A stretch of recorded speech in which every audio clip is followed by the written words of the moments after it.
अम्मा आयशा रज़ी अल्लाह ताला अन्हा फरमाती हैं, मुर्दों को बुरा भला ना कहो क्योंकि इससे जिंदों को तकलीफ पहुंचती है।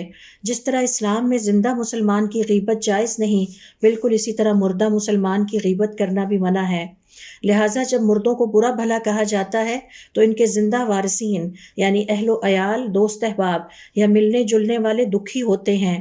आप सल्लल्लाहु अलैहि वसल्लम ने हमें सबक दिया कि ज़बान से किसी की इज्जत पर हमला ना करो, खा दुनिया से वो शख्स रुखसत हो चुका हो, क्योंकि मोमिन हमेशा सिर्फ खैर की बात करने वाला होता है।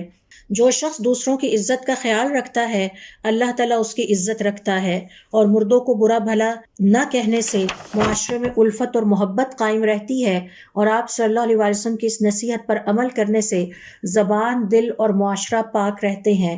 अब्दुल्ला इब्न मुबारक रहमतुल्लाह अलैह फरमाया करते, आकिल इंसान मुर्दों के ऐब नहीं गिनवाता बल्कि उनके अंजाम से इबरत पकड़ता है।